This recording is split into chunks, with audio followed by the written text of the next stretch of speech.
जगदीश डोगरा जी हमारे बीच में हैं।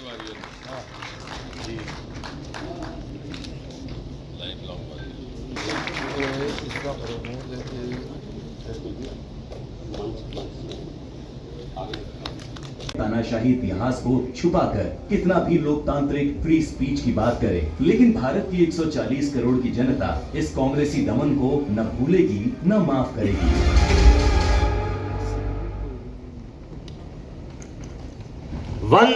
वंदे। आपने देखा इस वीडियो को, किस तरह उस दौर में यातनाएं सहते हुए समाज में आज भी कुछ हमारे, जोरदार तालियों से, किस तरह के कष्ट सहे होंगे इन्होंने, किस तरह की जेलें काटी होंगी इन्होंने।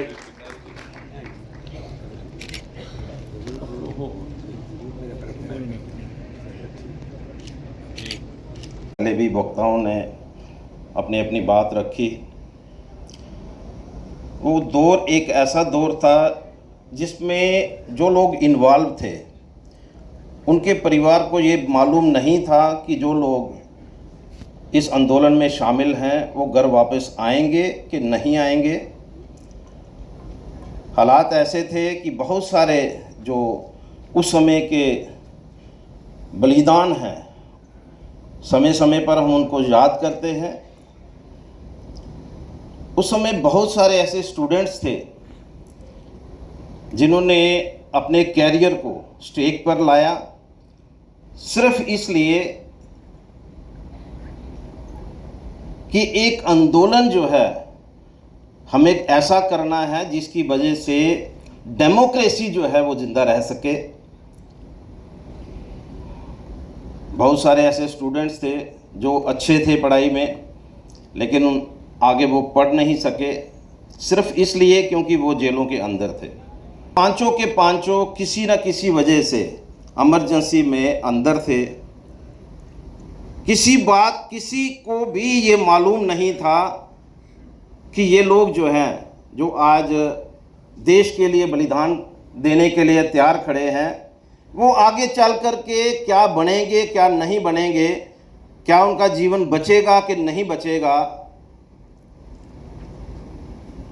लेकिन फिर भी मैं ये कहूँगा कि हमारी माताजी ने जो 5 सपूत जो है वो जन्म जिनको दिया था, हम लोग जो हैं इमरजेंसी में किसी न किसी वजह से किसी न किसी तरीके से अंदर थे। मैं भी जेल के अंदर था। मेरे जो बड़े भाई रमेश जी हैं वो 3 महीने इंटेरोगेशन में रहे। मना रहे हैं और साथ ही जहाँ पर ये जो प्रबुद्ध सम्मेलन है उसमें उस पर चर्चा भी कर रहे हैं। और हमारे मध्य में आज के कार्यक्रम के मुख्य अतिथि डॉक्टर जितेंद्र सिंह जी, जिनसे कि आप सब परिचित हैं, और उनके साथ ही हमारे विबोध गुप्ता जी जो एडवोकेट हैं और भारतीय जनता पार्टी के महामंत्री के नाते कार्य देख रहे हैं। इनके साथ ही मैं देख रहा हूँ कि गोवर्धन सिंह जम्बाल साहब जो बड़े हमारे आदरणीय माननीय और सामान्य हैं, वो भी इस मंच पर हैं। और विशेष तौर पर राजेश गुप्ता जी जो मंच का संचालन कर रहे हैं, और बेस जी, इन्होंने और परिमोक्ष सेठ साहब इस कार्यक्रम का आयोजन किया है।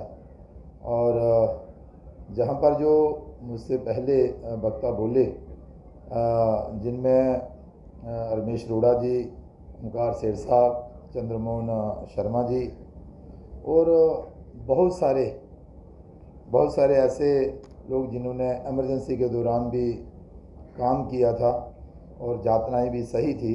उसके अलावा प्रबुद्धजन और नौजवान साथियों, यहाँ पर 1975 की बात हो रही है। मेरी उम्र उस समय 10-11 साल थी और मैं ननिहाल में रहता था। और मेरा जो ननिहाल के जो परिवार के लोग थे वो प्रजा परिषद और इस सारी राजनीतिक गतिविधियों में मुख्य तौर पर अग्रसर रहते थे। तो उस दौरान थोड़ा बहुत काम करने का मौका मिला है, खाना इधर से उधर पहुंचाना, पानी पहुंचाना, कहीं कोई मैसेज दिलाना। लेकिन हम ऐसे दुर्भाग्यशाली रहे हैं कि हमें उस समय जेल नहीं जाना पड़ा। ये हमें दुख रहा इस बात का। ऐसा है कि देखिए, कांग्रेस की नीयत शुरू से ही स्वार्थ की राजनीति की रही है। ये हम सब जानते हैं कि अभी देश का बंटवारा भी नहीं हुआ था और आज़ादी भी नहीं मिली थी। तभी से ये स्वार्थ की राजनीति जो है वो कांग्रेस के दिमाग में और उनके नेताओं में आ गई थी। मैं जवाहरलाल नेहरू की बात अगर करूं तो अगर स्वार्थ की राजनीति नहीं होती तो आज देश के दो टुकड़े नहीं होते, आज भारत एक होता। और स्वार्थ की राजनीति के चलते हम सब जानते हैं कि कारण क्या थे कि वही देश का प्रधानमंत्री पहला कौन बनेगा, उसी को लेकर भारत के दो टुकड़े कर दिए गए और पाकिस्तान बना दिया गया। अगर उससे आगे बढ़ें तो फिर जम्मू कश्मीर को लेकर स्वार्थ की राजनीति हुई और फिर जम्मू कश्मीर के भी दो टुकड़े कर दिए गए और जहाँ पर ऐसी धाराएं थोपी गई जिनको हमें कई सालों तक झेलना पड़ा। ये भी स्वार्थ की राजनीति थी और अपने चहेतों को खुश करने की राजनीति जो थी। उनके बाद जब जिनकी बात अब जहाँ पर चर्चा हो रही है इंदिरा जी की, यहाँ भी स्वार्थ की राजनीति ही थी। जहाँ भी स्वार्थ की राजनीति थी।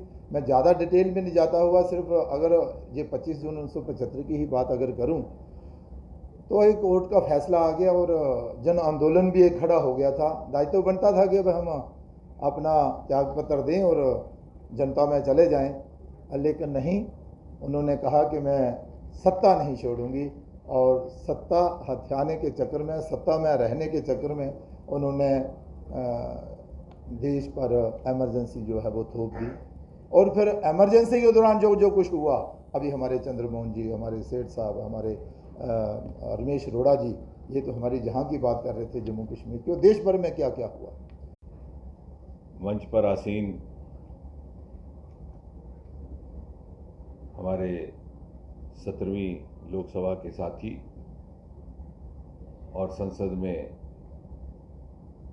जिस स्थान पर यह आयोजन हो रहा है इसका प्रतिनिधित्व करने वाले पूर्व में रह चुके हमारे अध्यक्ष, ऐसे हमारे वरिष्ठ नेता माननीय श्री जुगल किशोर शर्मा जी, भारतीय जनता पार्टी के वर्तमान में प्रदेश महामंत्री विबोध जी, इस कार्यक्रम का आयोजन करने वाले राकेश गुप्ता जी,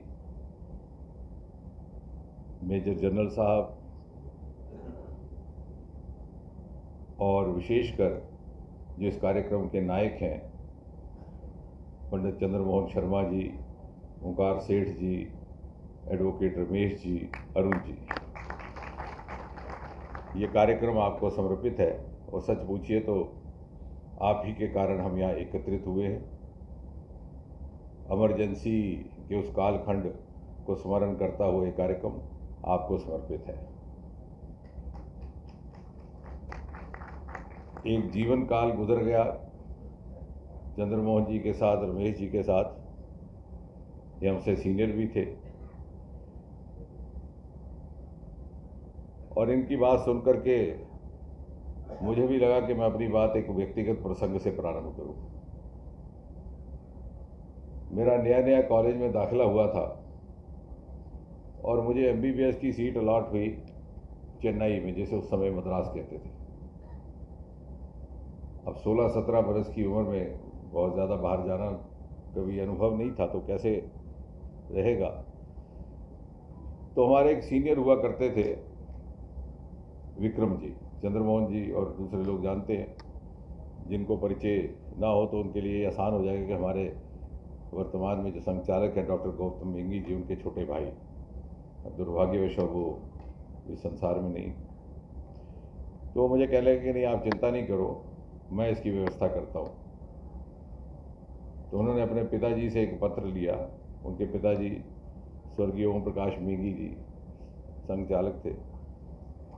वो पत्र लेके मेरे घर आया, मुझे कहने लगे कि आपने कुछ नहीं करना, आपने ये पत्र लेकर के केवल झंडे वाला चले जाना। तो दिल्ली में जब झंडे वाला में गया तो वहाँ से एक और पत्र उन्होंने दिया। तो उन्होंने कहा कि चेन्नई में, जो समय मद्रास कहा जाता है, चेतपट एक बस्ती है, कॉलोनी, वहाँ पर संघ का कार्यालय, आप वहाँ चले जाइए। तो वहाँ जब पहुँचे तो सूर्य नारायण राव जी, जो गुरु जी के समय के थे, उनको दक्षिण भारत में संघ की स्थापना करने की जिम्मेदारी उन्हीं को दी गई थी। उनके सुरु जी कहा करते थे लोग। मैं अक्सर उसके बाद भी उनसे मिलता रहा। मेरा आखिरी उनसे मिलना 2014 में हुआ, 2016 में उनका स्वर्गवास हो गया। बड़े ही वो बुद्धिजीवी स्वभाव के थे। तो उन्होंने मुझे कहा कि ऐसा है कि जहाँ तुम्हारा हॉस्टल है उसके सामने हमारी एक युवा शाखा लगती है। उसे हाई कोर्ट शाखा भी कहा करते थे, क्योंकि मद्रास की हाई कोर्ट हिंदुस्तान की दूसरी सबसे पुरानी हाई कोर्ट थी कलकत्ता के बाद, और वो बड़ा प्रसिद्ध डेस्टिनेशन रहा करता था। तो वो भी विद्यार्थी हैं आप ही की तरह। मैं उनसे कहूँगा कि आपकी पूछताछ करते रहें, अगर कोई ज़रूरत पड़े तो आप उनको बता देना। तो धीरे धीरे वो उनके साथ संबंध बन गया। वो आयु में वो बड़े थे सबके सब। तो फिर एक अंडरस्टैंडिंग हुई। वो कह रहे साहब, हम गणेश पहन करके जब आते हैं घर से तो बस में सारे मुड़ मुड़ कर देखते हैं, तो क्यों ना हो कि तुम्हारे पास एक अलमारी है तुम्हारे कमरे में, ऊपर का दराज खाली है, उसमें हम अपने कपड़े लेकर आएंगे, गणेश यहाँ से पहन कर जाएंगे। अब ये रूटीन बन गई। वो सुबह आते, तब मैं कॉलेज जाने की तैयारी में होता, वो वहाँ से गणेश लेके अपने वो गणवेश पहन के चले जाते। जब वो वापस जाते हुए मैं चाबी अपनी दरवाजे के ऊपर छोड़ जाता। उस ज़माने में इसी तरह से हुआ करता था। तो वह जब आते तो खुद ही ताला खोल लेते, अपने गणवेश वहाँ छोड़ देते और अपनी दूसरी ड्रेस पहन के चले जाते मेरी अनुपस्थिति में। तो एक दिन ऐसा हुआ कि वो नहीं आए। एक दो दिन गुजरे, मैंने सोचा कि शायद कोई कॉलेज का टूर इत्यादि होगा। फिर लगभग 3 दिन के बाद एक बड़े वरिष्ठ व्यक्ति आते हैं, लगभग 6:30 बजे। वो मेरे हॉस्टल का दरवाज़ा खटखटाते हैं। जब मैंने खोला, बोले आपका नाम जितेंद्र सिंह है? मैं कहा। बोले यहाँ पर कुछ युवा लोग आया करते थे आपके यहाँ रोज़ सुबह। उनका सब आते थे, लेकिन अब तो कुछ दिन से नहीं आए। कह लगे हम यही बताने आए हैं कि उनके बारे में पूछिएगा भी मत, क्योंकि 3 दिन पहले इमरजेंसी डिक्लेयर हुई। जब वो यहाँ से कपड़े बदल करके गए शाखा में, आप तब तक कॉलेज चल चुके थे। पीछे से रेड हुआ और सबके सब वो हिरासत में ले लिए गए। और अब आप ज़्यादा पूछताछ ना कीजिएगा, नहीं तो आपका भी वही हशर होगा और आपकी परीक्षा आने वाली है। तो एक पहला अनुभव इमरजेंसी का उस बाल अवस्था में, उस कच्ची उम्र में हुआ। और उसके बाद एक ऐसा माहौल, जैसे रमेश जी कह रहे थे कि कॉलेज से हॉस्टल जाने में ख़तरा रहता है कि पता नहीं घर पहुंचते पहुंचते, हॉस्टल पहुंचते पहुंचते नसबंदी ना हो गई हो। आलम ये था, you had to protect your potency while walking down the street. रोज़ अलग तरह की खबरें आती कि फलां को उस तरफ उठा लिया, फलां को वहाँ उठा लिया। समाचार पत्र सब सेंसर हो चुके थे। एक इंडियन एक्सप्रेस आना शुरू हुआ था। कुलदीप नायर जी को, जो संपादक थे, वो तो जेल खाने चले गए थे, लेकिन रामनाथ गोयनका जी को हार्ट अटैक हुआ था, जो मालिक थे, कलकत्ता में आईसीयू में थे। जब वहाँ से डिस्चार्ज हुए तो पहले सीधे आए बहादुर शाह जफर मार्ग। उन्होंने कहा कि मैं देखता हूँ इंदिरा गांधी क्या करती है, मेरी प्रॉपर्टी है, मैं खुलवाऊँगा। उन्होंने पहली बार एक ही हमारे पास सूत्र था इंडियन एक्सप्रेस का, और फिर तरह तरह के समाचार मिलते। और इतना खौफ का माहौल इसलिए भी कि जो हमारे आइकॉनिक स्टूडेंट लीडर्स थे उस समय के, अरुण जेटली जी इत्यादि, जब पता चलता कि वो भी जेल खाने में, इसका मतलब था कि कोई भी सुरक्षित नहीं।